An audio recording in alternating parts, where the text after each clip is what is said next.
Major support for Do the Math has been provided by Chevron, the Kern County Superintendent of Schools, Edison International, Valley Strong Credit Union, California Resources Corporation, Bakersfield West Rotary Stroop Family Foundation, Panama-Buena Vista Union School District, Bakersfield City School District, Kern High School District, and AC Electric Company, with additional production assistance provided by these supporters of education in Kern County and throughout the state of California.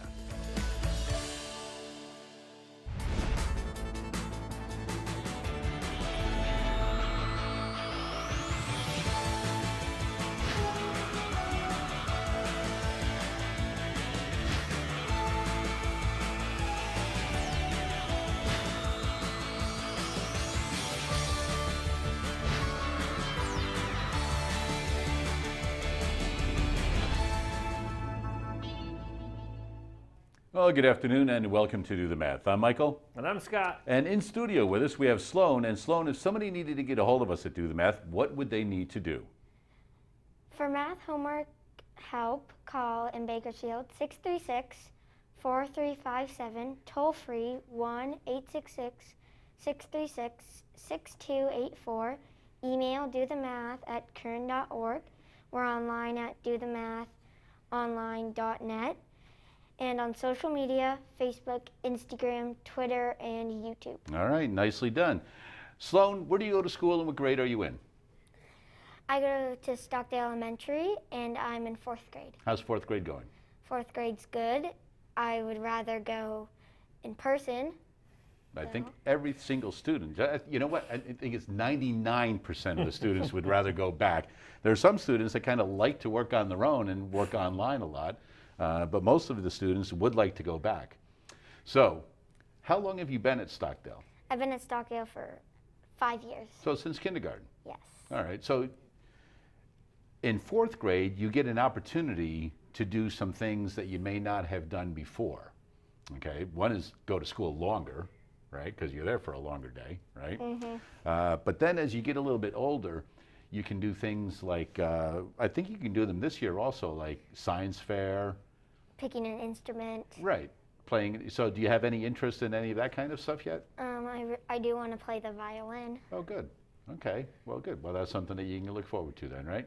Mm-hmm. All right, well, you know what? Today is December 2nd. It is Wednesday. Today is one of only 3 days left. Today, December 2nd. Next week, the 8th and the 9th, those are the only 3 days that you are eligible to win yourself a free ticket to Holiday Lights at KERN. Holiday Lights is back for its 18th year in a way to keep you safe and socially distant. This year, Holiday Lights at KERN, presented by Dignity Health, lets you drive through millions of lights and colorful displays from the comfort of your car. All right, well, there you go. A couple of days left to win. You've got today, and then you've got next Tuesday and Wednesday as well. All you have to do is phone in, say, hey, listen, I've got a math problem I want to work on. Can I see it done on there? We do it. You're going to Holiday Lights at KERN for absolutely free. Have you ever been to Holiday Lights at KERN? Yes, I think I've been going for about 3 years now. So, okay, so it's kind of a tradition for your family to go and do that, right? Well, did you know about this way, where you have to drive through it now? Yeah, some of my classmates have been talking about it. Oh, good. Well, you know what? You can tell your classmates that if they would like to go for free, that they can call us next week on Do the Math, and they can get tickets for free. Those tickets are $30. You have $30 in your pocket right now? No. Neither do I. Oh, I see. But I'll tell you, that way you can get a ticket for $30 free, right? You can go to the Holiday Lights at KERN. That way the kids can treat the parents, right? You can bring a whole carload of people. Anyway, we're going to get you to work in a little bit. But first, let's take a look at today's Math in the News.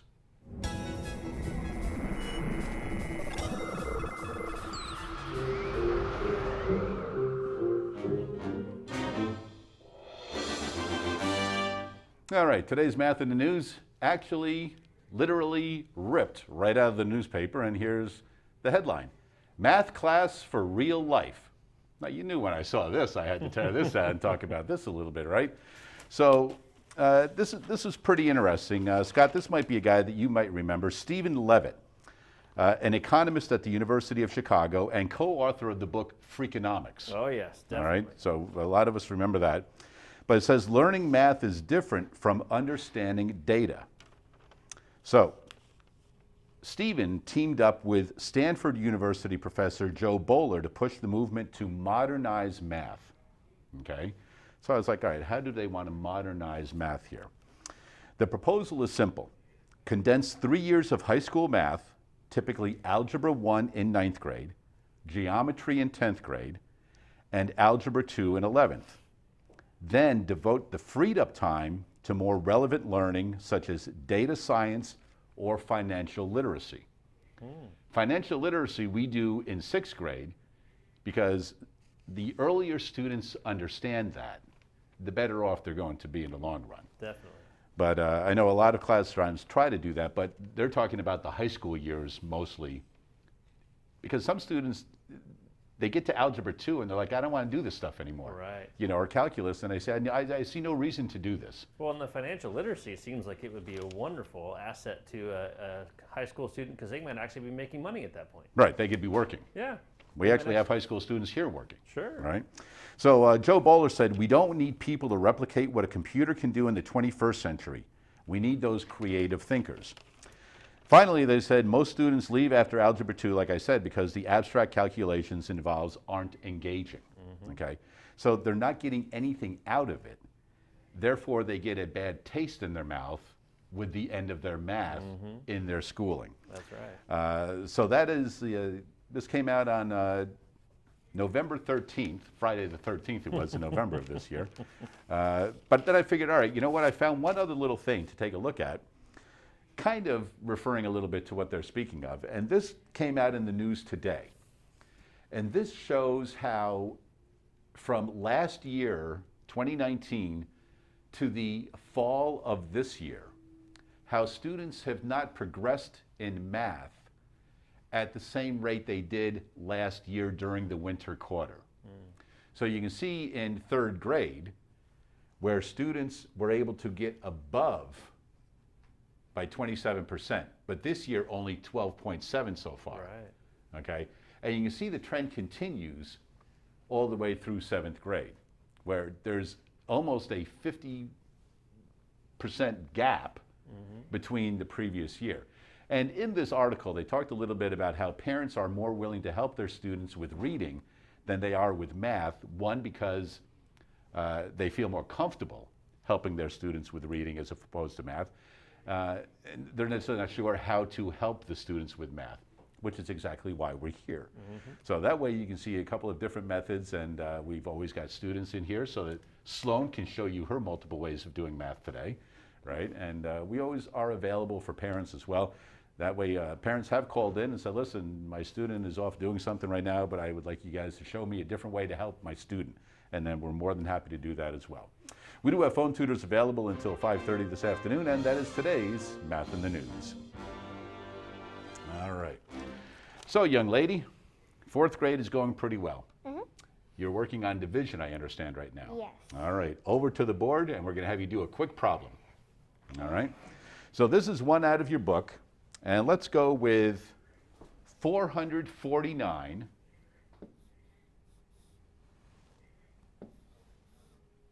divided by 5. So please explain what you're doing to Scott as you do it. First, I think how many times can 5 go into 4? Since it can't go into 4 any times, I put a 0 at the top, Oh, good. I like and how I you cross penciled it there. off, Yeah, there you go. because it doesn't really matter. Then I think how many times can 5 go into 44? And it can't go over it, so 9 times 5 is 45, so that won't work. So 8 times 5 is 40, so I put 8 up here, and I put the 40 down here. Okay, so you're multiplying 8 times 5 and then going down. Gotcha. And Okay, then good. I subtract. I have 4. So now I have 4, so I bring the 9 down. And I have 49. And now since 9 times 5 is 45, I put the 9 up here. Oops, sorry about that. Here, let me just click over here, and there you go. That's I right. put the 9 up here. Okay. And then 5 times 9 is 45. and I put the 45 here. Sorry, I meant 45. Well, you're thinking one step ahead. That's all right. Yeah. I like the way you think.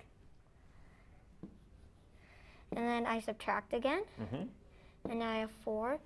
So now that I have nothing left to bring down, the answer is 89 with a remainder of 4. And an easy way to remember that is daddy, which is divide, sister, which is subtract, brother, which is, oh, and I forgot mommy. Oh, yeah, that's right. Because you got to multiply too, right? Multiply, There I'll you put that go. here. So daddy, mommy, sister, brother. Yes. Divide, multiply, subtract, bring down. and then bring down. And then do it again. Wonderful. I like that a lot. That's a Wait. good way to do it. One more. Rover, the dog. They're over the dog. Yeah, restart. Yeah. All right. Yeah. Now, if I'm not mistaken, you said you had a second way to do these problems, correct? Yes. Let's see the second way. Okay. So, you want me to solve the same problem? That would be That'd be easier, great. I think, right? Let's do the same problem. Okay. Or do you want a different one? It's up to you. I want a different one. All right, good. Let's try this. 933 divided by 8. So first, I split up the number 933. So I have 900, and I have 33. So first, I'm gonna do 8 divided from 900.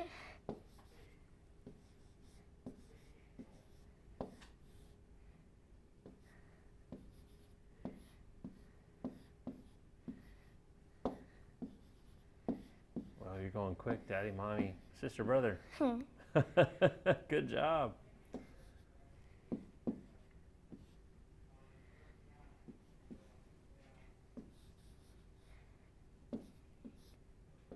So I have 100, 112, and I'll I'm going to set move this that page down aside. here for you real quick. Okay, good job. 112, and you have a remainder 4. Okay. So Interesting. So what are we going to do with that? the remainder comes in at the end. So Oh, now okay. I'm gonna do 8 divided by 33. Okay.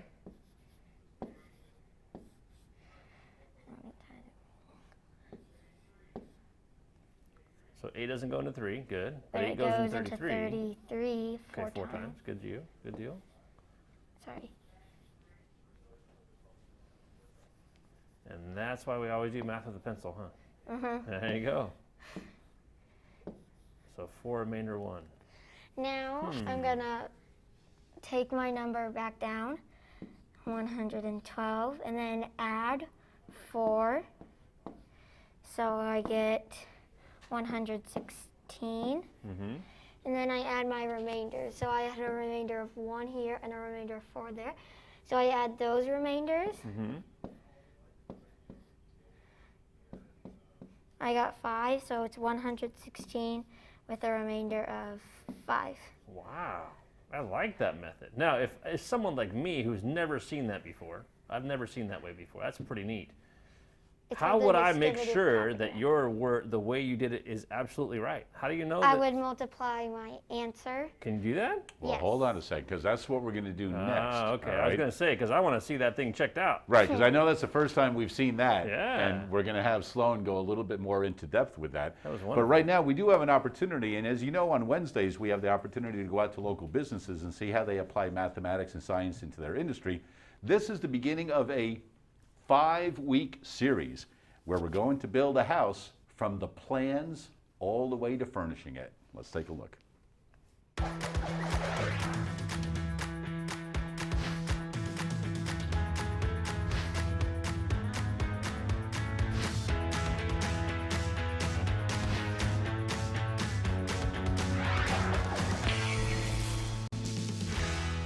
Today we are at Highgate and I am with Deryk Gross, Director of Home Building. Hi Deryk, how you doing today? Good. Yourself? Great. Can you kind of give our viewers a little bit of a rundown about your history and your background in building? My history, I grew up in a home building family. My dad worked for a home builder.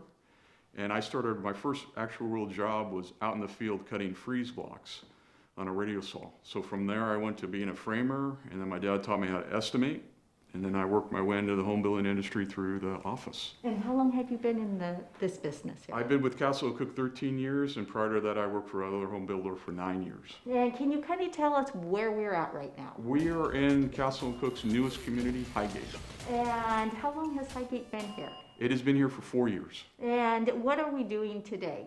Today I'm going to show you how we take or come up with a concept for a home and how it comes from our thinking and our minds to actual piece of paper. Okay, so we have some drawings here, right? Yes. So these are actually, they look like floor plans. Yes? Well, they're And- sort of floor plans. Okay, kind of run me through this. This is what they call a line art or a conceptual idea. So we take our idea, we want to have a 3-bedroom, 2-bath home to an architect, and we kind of give them a square footage that we're looking for. And the architects will start coming up with these conceptual ideas. So in this case, this is an idea that we had for a 3-bedroom, 2-bath home. And as over time, the home actually started to change a little bit. And as we meet as a group, we start to evolve this idea. So currently it's a 2-bedroom home or a 2-bedroom garage. Now we started expanding it. We see some possibility in that design. So can we bring these up here? So we see the difference. What I'm seeing is, like you said, this is obviously just a 2 garage and this is a 3 garage, correct? Correct. Okay, because I know when I had my home built, we were given plans and then we started making adjustments as well to it. So this is like the first what the architect comes with, and then you guys come back with, hey, we want to add this. Exactly. And over time, as conversations start to evolve from it, we start to add features that we know are important on our market. So we've added a double entry door. We added a Jack and Jill bathroom, and we added more space in our great room area for the family to live in. That's exactly what I had added, is the Jack and Jill. So here, again, these are dimensions, correct? Correct. That are on the drawing. Okay. So here, you said you added more dimension to this area? That's correct. So we actually made the house wider, giving it more room through the middle. And so that increased the livable square footage in these areas. Okay, so once you've done that, so you've given them, is this the final or is it even more changes? Would be the final floor plan, and this will be our next step would be taking it to what they call construction documents. Okay. And what are those? Those construction documents, they're actually the plans that we will build with.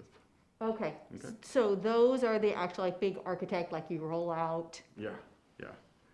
from there? So the next thing we will start to look at is we start to come up with ideas about elevation styles. Again, a conceptual thinking. What it's going to look like. So again, we take with architects and we come up with ideas, what we'd like to see. So in this case, this is a designer's idea of what we call a mid-century elevation style. When you're talking elevation, okay, is this more of a 2D?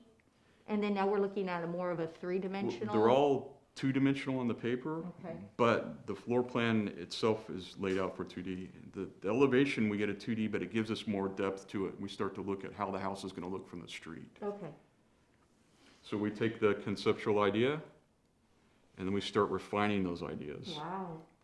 And over time, we kind of start to land on what we like. And this is the actual result of our video flyover of the home you saw at the beginning. Now, do people get choices of how they would like the front of this to look? In our product line, we predetermine those elevation styles. And some chances where if you build a custom home, you can predetermine how you want it to look. Okay, so before we go back to the studio, what do you have coming up next for us? Next, we'll actually see the construction documents, so you can see all the dimensions laid out for the floor plan and the elevations. Okay, so for right now, we're going to send it back to you at the studio. All right, thanks for that, Marylou, and also thank you to Deryk out of Castle & Cooke. We do have phone tutors available until 5:30 this afternoon. As a reminder, every time you phone in to do the math today, December 2nd, and next week, Tuesday and Wednesday as well, you'll receive a free ticket for your entire carload family to go out to Holiday Lights at Com. Right now, we're going to go to the phones, and Sophia, how are you today? I'm good. Now, are you in 5th or 6th grade? 5th. Okay. As soon as you're ready, let's hear the math problem that you're working on. Okay. 23 and 66 hundredths times 5. Okay, Sophia, I've written that down, hopefully the way that you wanted it to be written down. What are you going to do first in this kind of problem? You put the decimal down, right down, put it right down. Oh, you want to put the decimal down in the product or in the answer from the very beginning? Yeah. Okay, if we do that here, we got to be real careful with our numbers. And I have a different way to do it at the end, but we're going to roll with what you got first. Go ahead. What do you want to do now? Multiply 5 times 6. Okay, 5 times 6. And what do you got? 30 and regroup the 3. Oh, yeah, there you go. I'm glad you said that because there's no room for 30 there, right? We only have one spot to go. So Yeah. when you say regroup, I always say to carry the 3, but I like the way you said that, to regroup the 3 to the next row, right? Or the next column. Yes. Okay, what about 5 times 6 next? And then we do that 5 times 6 and add the 3. So Okay, so we're going 33. to add this 3 here. All right, good deal. And then regroup the other 3. Uh-huh, and we got then- another one. All right, looking good so far. And then 5 times 3, which is 15. Okay, And then add the 3, which is 18. Regroup the 1. all right, and then the 1 goes up top here. Good job. And then 5 times 2, which is 10. And then add the 1, which is 11. Okay, and can So we put the whole thing down? 118.3. 118.3. All right, now how come, a couple things here. Why did you leave off the 0 when you said the answer? Because the value is still the same. There you go. The 0 doesn't matter there. We could add 17 more zeros if you wanted to. It wouldn't change the actual value of the answer. So I like that part. Now, one of the things you might want to think about, especially when you're multiplying by a number that has more than one digit, okay, is you said at the very beginning we were going to bring this decimal all the way down and have it in the right place. And for this problem, that worked really well. But sometimes it doesn't always work that way where you can bring it right down. So another way to think about this is you have 2 decimal places in the original problem. And that means you're going to have 2 decimal places in the actual answer. And so if you were multiplying times 0.5 or 0.05, you'd have to count all the decimal places in the problem and make sure you go backwards in your final answer, just to kind of keep you aware of what's going on there. It's not always a drop down. Addition, subtraction, love to drop it down. But when you're doing multiplication, you got to sometimes count those multiplication or those decimal places, okay? Nicely Great job. done. Great phone call right there, Sophia, and congratulations. You've got yourself a ticket to Holiday Lights at Com, so we hope you and your family enjoy that experience out there this year. All right, young man, back to the board there, we got buddy. more. Back to the board. Bring You're it. not Here we going go. anywhere yet. Sloan gets the time to relax right now. You're going to do some more work. She's over there laughing at me. All right, Cooper, how are you this afternoon? Hello, Cooper. Are you there, Cooper? Yes. There he is. Oh, there you are. Okay, Cooper. As soon as you're ready, let's hear the math problem that you're working on.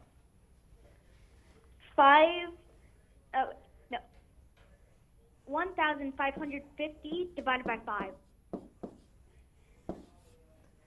All right, Cooper, you better walk me through this one because you're going to have to do this problem all on your own, buddy. I'll just Okay. be your scribe. What do you want to do here first?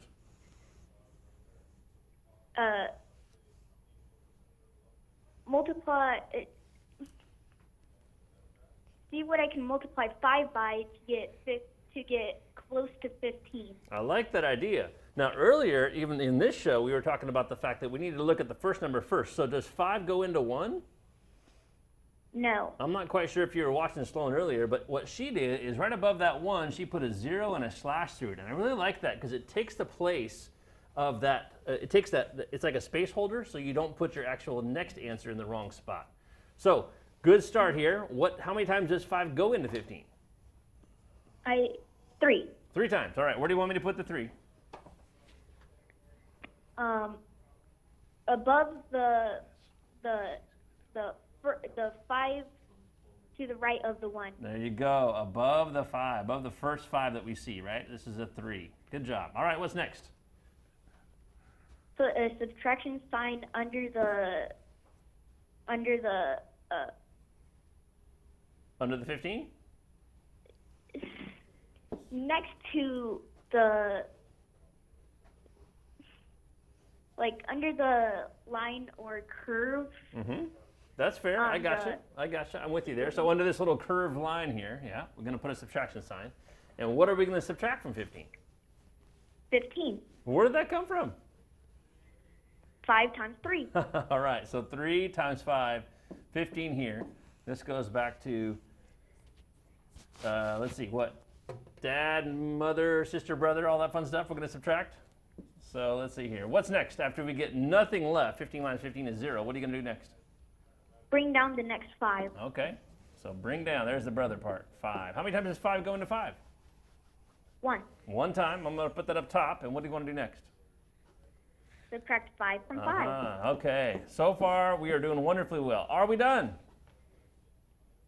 Bring down the 0 and see if you can subtract 5 by anything. And this is an By important 0? part because sometimes 0 students by will, 5? Yeah, that's it. Sometimes students will forget about this because it is a 0, and you know it's not going to go in. But it's really important to bring down this last number here. I completely agree with you. We want to know, does 5 go into 0? Not at all. And then you're going to have another 0 times. That's So it. you got put a 0. Yep, you got it. And we can even subtract it out if you wanted to show that it's all 0. But great job there. 310 is the final answer. And the space holder just made sure we didn't put it in the wrong spot. Good work. Nicely done, Cooper. Great phone call right there, working on some division. And you've got yourself a ticket to Holiday Lights at COM as well. Do remember, we've got phone tutors available until 5:30 this afternoon. Right now, Sloan, you've had a long enough break. Back to the board, young lady. Time for you to get back to work. You can go ahead and erase all that, Sloan. Okay. And I know that you've got a pretty good handle on division. So now we're going to go to multiplication. Okay? So, 2,345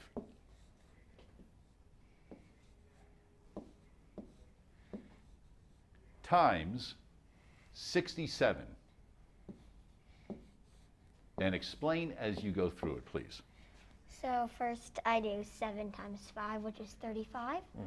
So I put the 5 here and the 3 on top. Okay, good deal. Then I do 7 times 4, which is 28. Then I add the 3, which is 31. Yeah, there you go. So I put Doing the some 1 regrouping, kind of like here. Sophia was talking about. Good for you. And I put the 3 here. Okay. Then I do 7 times 3, which is 21. And I add the 3, and I have 24. So I put the 4 here and the 2 here. Then I do 7 times 2, which is 14. And then I add the 2 here, and I have 16. Gotcha. So, and then I need to do. So you took care of the 7, right? What do we have left here? That's all done. Oh, okay. So you crossed out the 7 to make sure you didn't get confused, right? We're all done with the 7, and you put a space holder underneath the 5. Interesting. Okay. What's next? Now I do 6 times 5, which is 30. So I put the 0 here, and then I'm gonna erase these here. That's probably a good idea. Yeah, I wonder, that was my next question, how you keep that straight about which one you were regrouping from the 7 or from the 6. If I can't erase them, I usually just cross them off. You can cross them out too. Okay, gotcha. So, and then I put the 3 up here. Okay.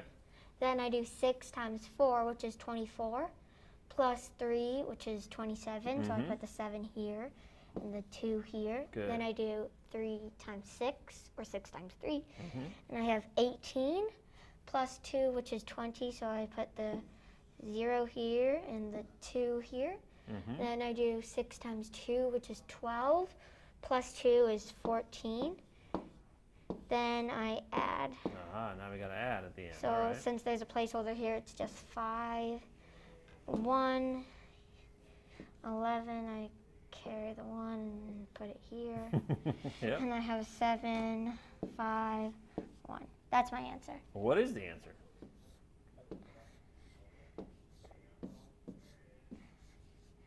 One thousand.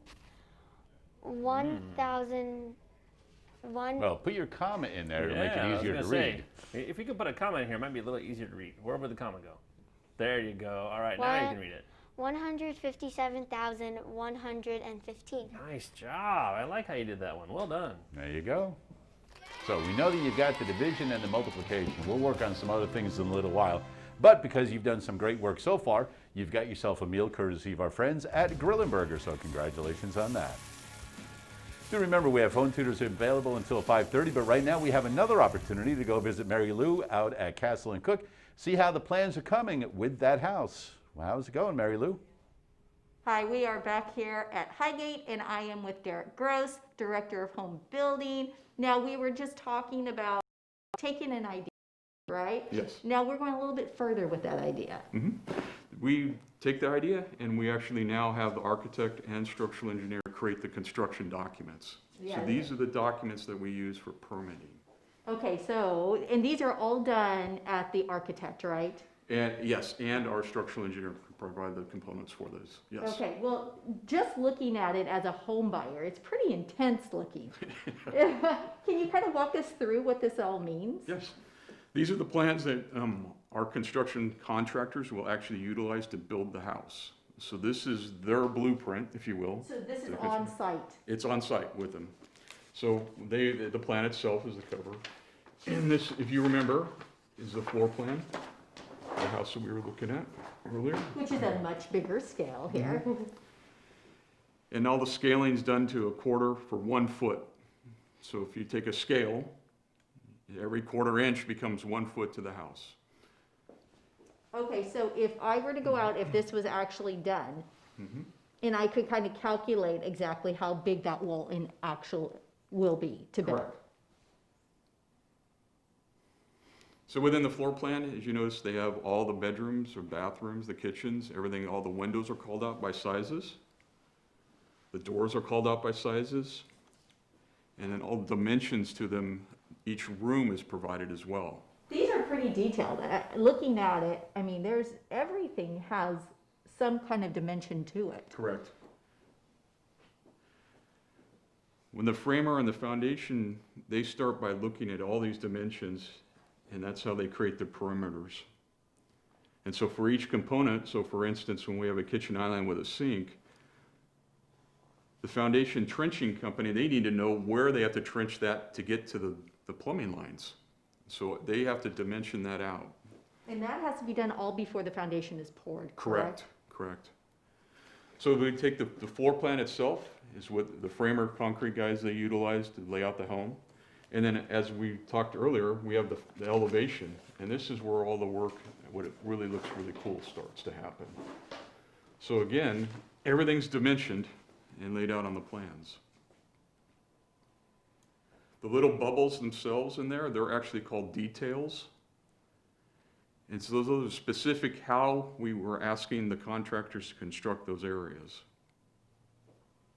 So kind of give us a little about these. I'm looking at these elevation notes over here and general notes. Are these for, obviously, while they're building, something for them to refer to? Yeah. So each note, for instance, the note number 1, we have a 2x8 fascia material. So if we, within the materials, they can find that note on the elevation, and it corresponds to the notes.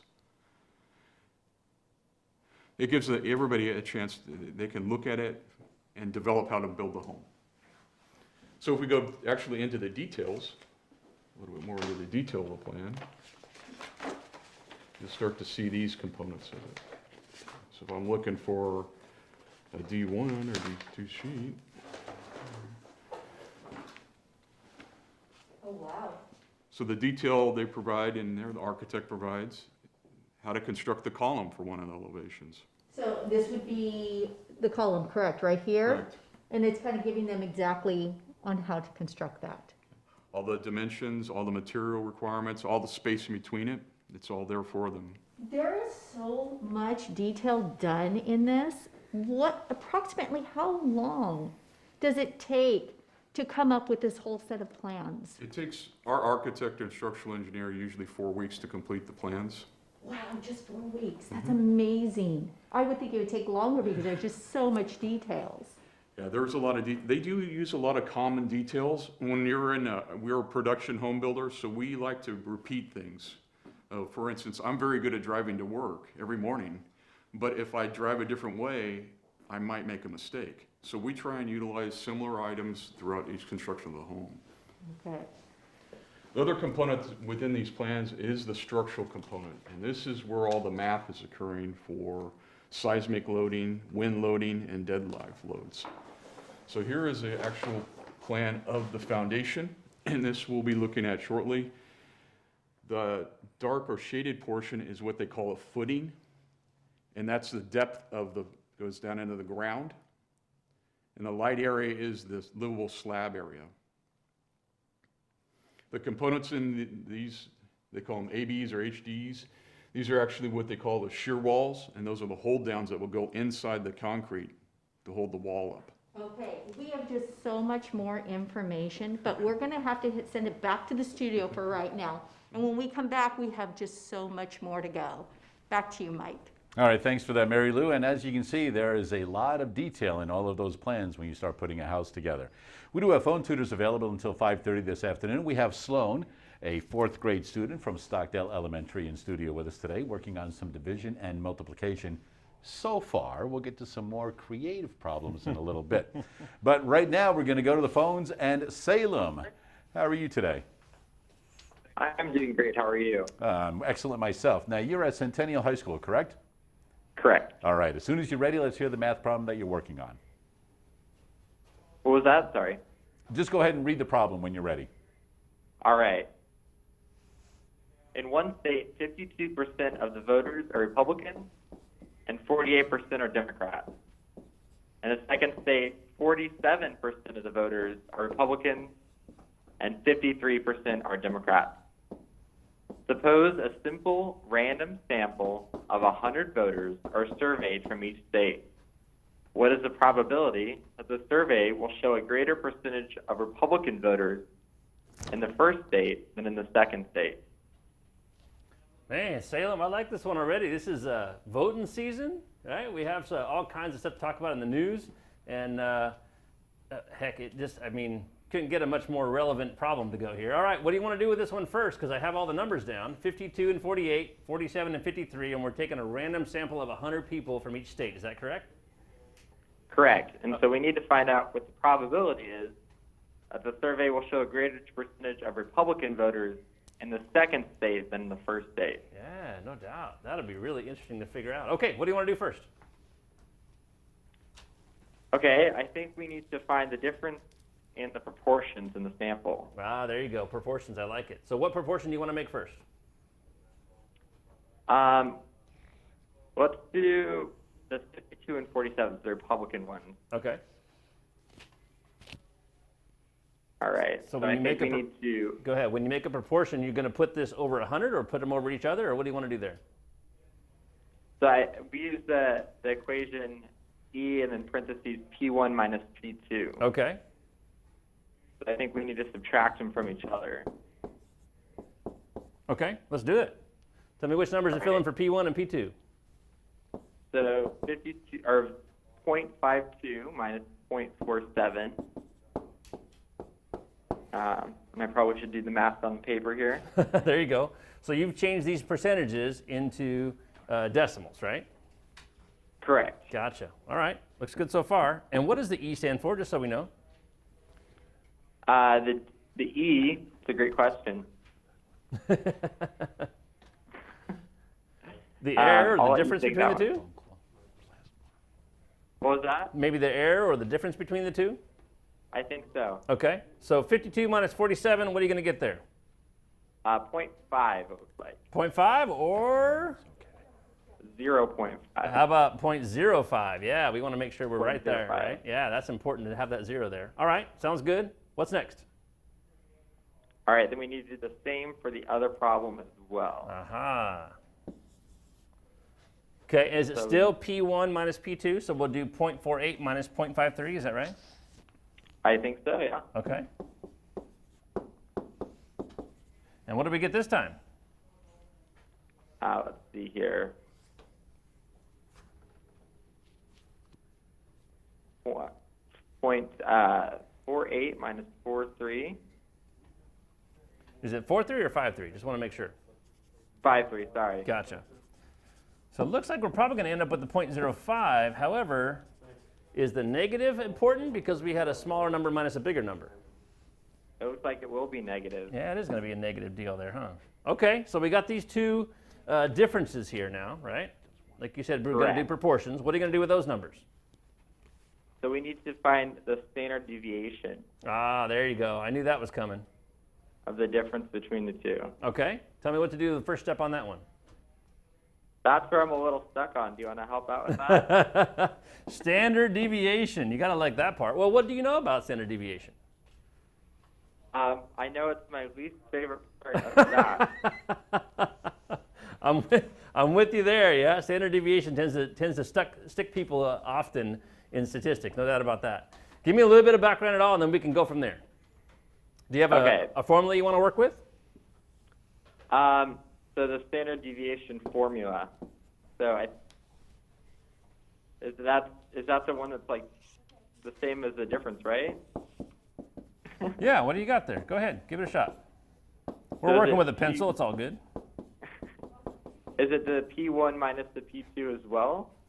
Well, we certainly could subtract those two, and we would come up with something that would we would come up with a difference. But I don't know if that's really the standard deviation, because that kind of comes from your bell curve, right? Right. Yeah. There you go. So I'll tell you what, we are going to probably put this one on hold and come back to it at the end if we have some time. But if not, we'll have one of our tutors help you out at the very end of the show. Okay, we'll make sure we finish this one up, because it's a great start here, but it's going to take a little bit of explanation to kind of go from this point. All right. Perfect. Thank you. I like the question. There you go. Good Nicely job. done. Thanks for that phone call, Salem. And you've got yourself a ticket to holidaylights.com. So congratulations.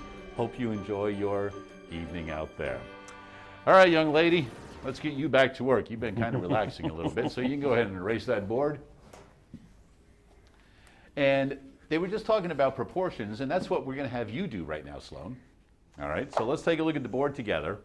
Marcia earned $112 for 8 hours of work. All right. At this rate, if she works for 40 hours, how much money will she make? So do you have an idea how to do that? If not, Scott's right there to help you out. Do you want me to explain it, or Yeah, do definitely. it? I want to know what you're going to do here. So I think first I should divide 108 from 112. Okay. Now, what's it going to give you? I like the division part. What's it going to give you if you divide? It's going to give me how many dollars she gets for each hour. For 1 hour. Good job. That's a great start. I like that. So we want to know dollars per hour, and that word per means division, so 112 divided by 8. Yep, looking good so far. Oh, you might even be lucky enough where this is going to work out evenly. Look at that. Okay, so how much does she make per hour? $14. $14 an hour. Let's put that down somewhere. Then I need to multiply 40 and 14. Right? Sounds good to me. $14 an hour. And you want to know how much you make in 14 hours. So far, so good. So 4 times 0 and 4 times 4. Oh, I like what you've done there so far. Really? $560? Yes. Man, that's a good deal. That's a pretty good job right there. Is there any other way? Tell me first of all about this problem that you just did at the bottom here, right? This one right here. See this one right here? Is there any other way you could multiply it to make it so you don't have to have 2 rows? Do you know how to take a little shortcut here if you did 14 times 40? Like this? Because this will save you some time sometimes. So let me show you how this works. You're going to get the same answer. Maybe if I did 10 times 40. Yeah, it has to do with 10, huh? Because see, this 0 isn't going to do anything at all for you, right? Nothing. 0 times 4, 0 times 1, it's all going to be 0. So you can skip right to the second row. Here's your space holder. And just do 4. 4 times 4, 16. Carry your 1. 4 times 1 is 4, plus 1 more is 5.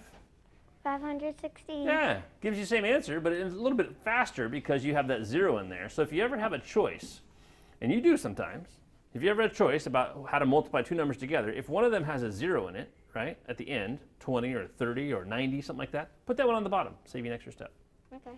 $560 total, right, for the whole month, or whole week, or whole 40 hours anyway. All right, 40 hours. Could be done in a couple of days, right? That's right. Depends on how hard you work, I suppose. There you go. Nicely done. All right. Hey, do remember we have phone tutors available until 5:30. We're going to go to the phones right now. And Maxwell, how are you this afternoon?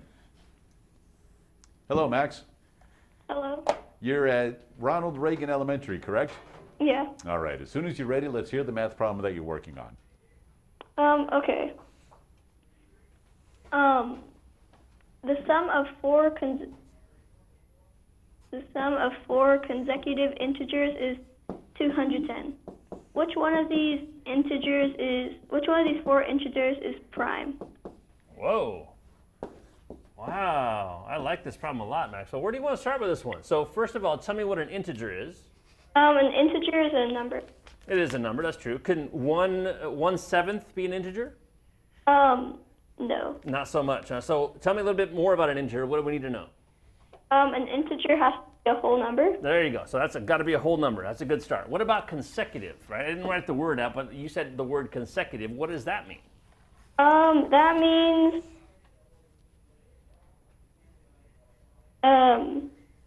means, like, it's like going constantly, like continuously. Consecutively. So tell me some numbers that are consecutive. 2, 4, 6, 8. Those numbers definitely come in a row, but consecutive, we want them even closer than that. So what are numbers that are even closer than 2, 4, 6, 8? What other numbers are consecutive?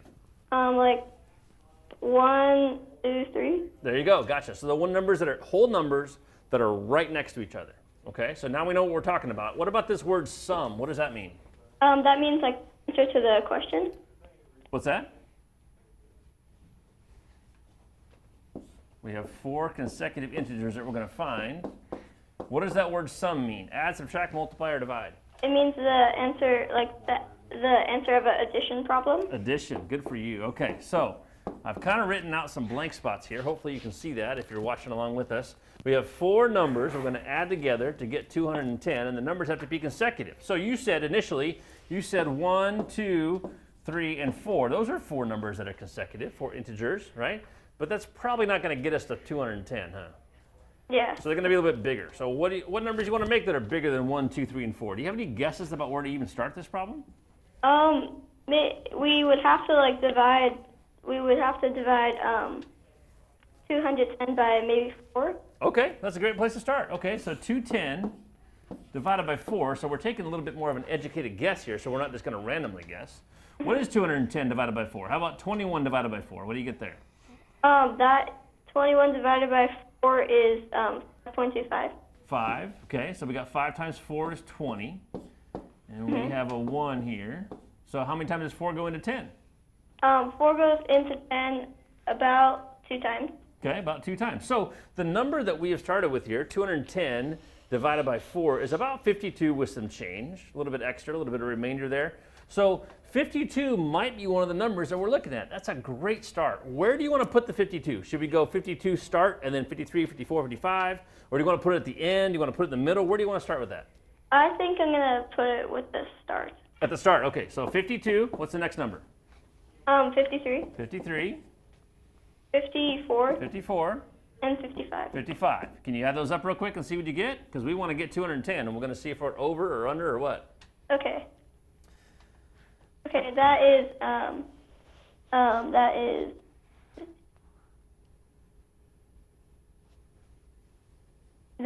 214. Oh, we're so close. 214. So it looks to me like maybe 52 is going to be one of the numbers, but we want to make sure we go lower and not go all the way up to 55.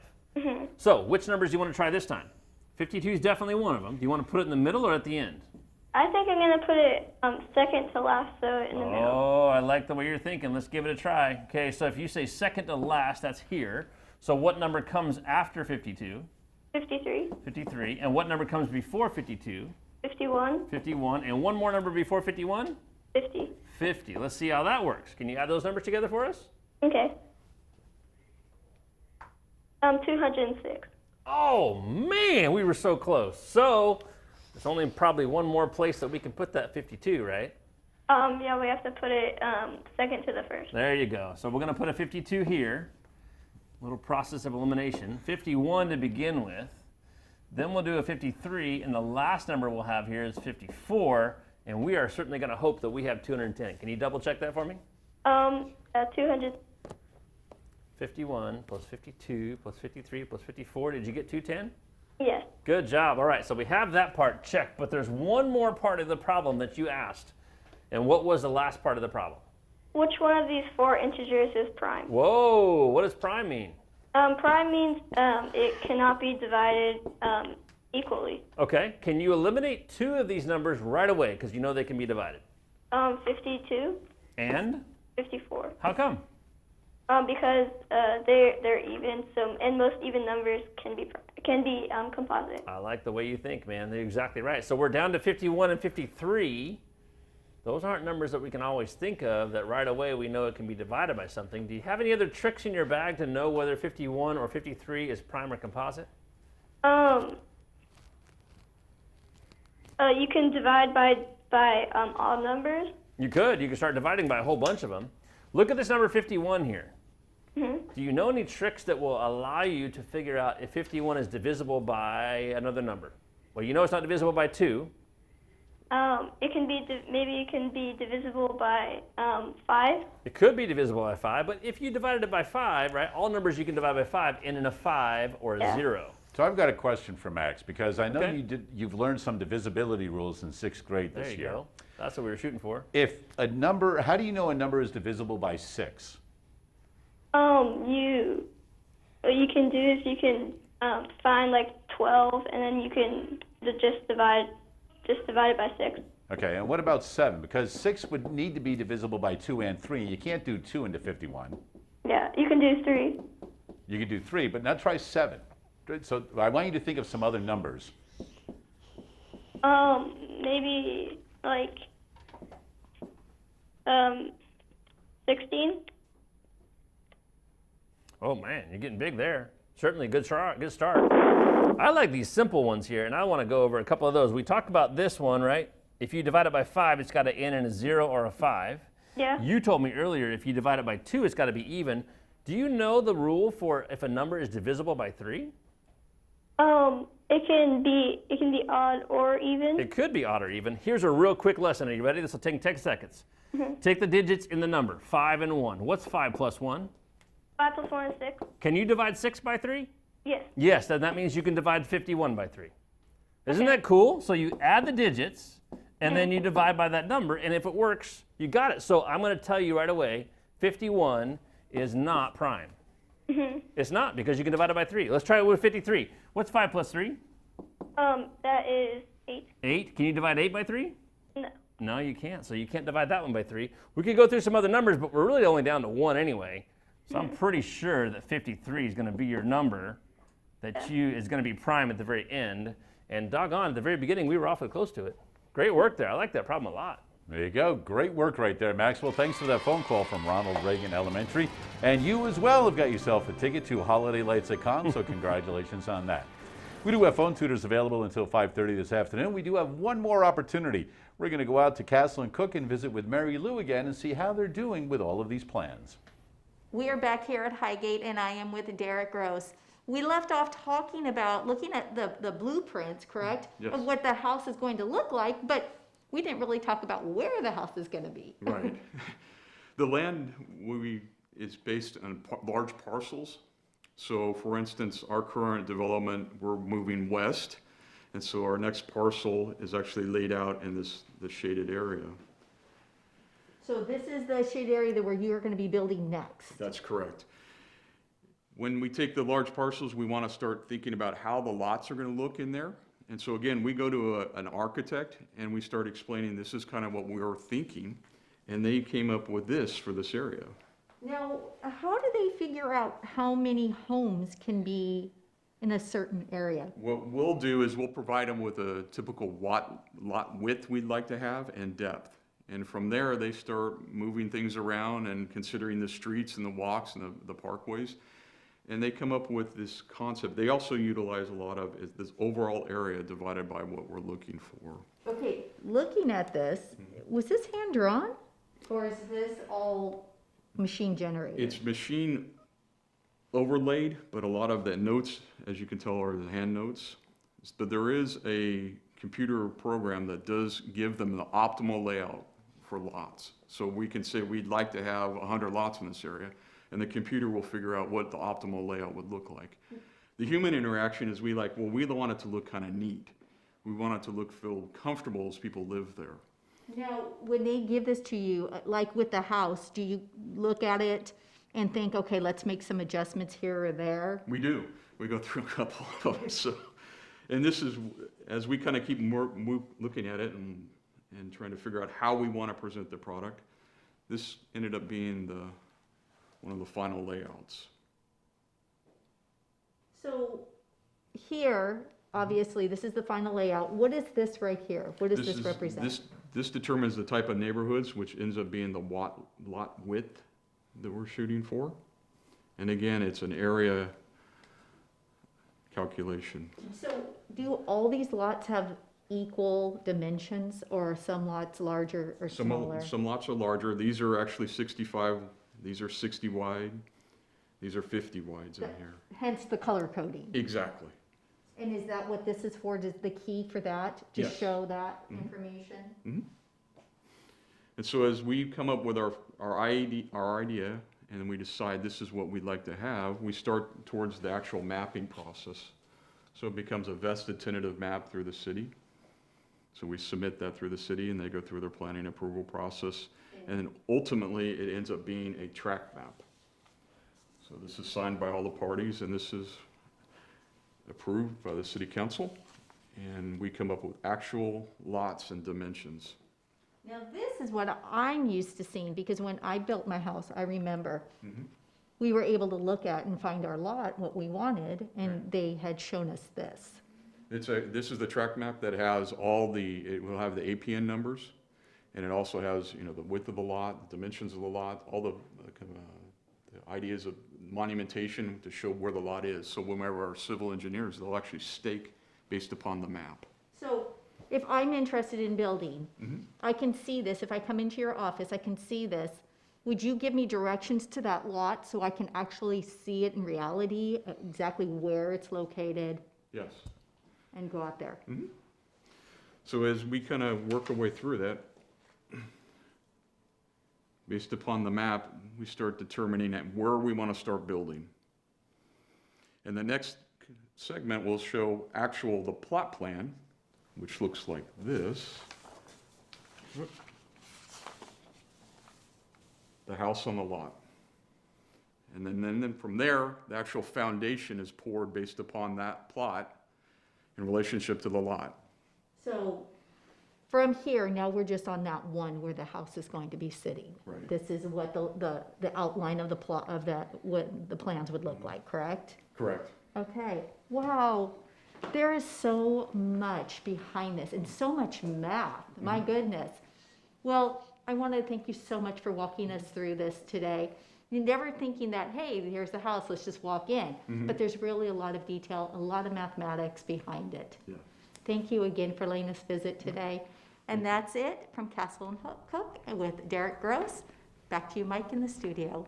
All right, thanks to Marylou, and thank you also to Deryk, as well as all of the people out of Castle and Cooke. And we will be visiting them over the next 4 weeks. Now that we've got the plans done, now we need to start building this house and put this thing together and see how it all turns out. In studio with us today, we had the pleasure of having Sloan in studio with us today, a 4th grade student from Stockdale Elementary. And you can't wait to get back to school, can you? Yeah, I can't wait. You know what? I think everybody's a little eager to get back to school. Hopefully that'll happen pretty soon. But did you learn a little something today? Yeah. Good.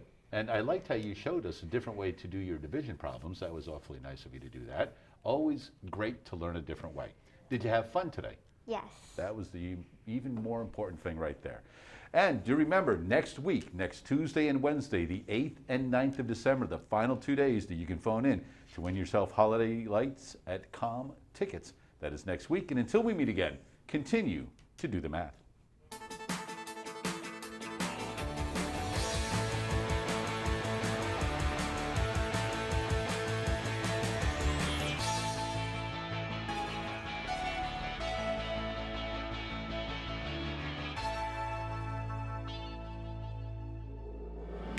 Major support for Do the Math has been provided by Chevron, the Kern County Superintendent of Schools, Edison International, Valley Strong Credit Union, California Resources Corporation, Bakersfield West Rotary Stroop Family Foundation, Panama-Buena Vista Union School District, Bakersfield City School District, Kern High School District, and AC Electric Company, with additional production assistance provided by these supporters of education in Kern County and throughout the state of California.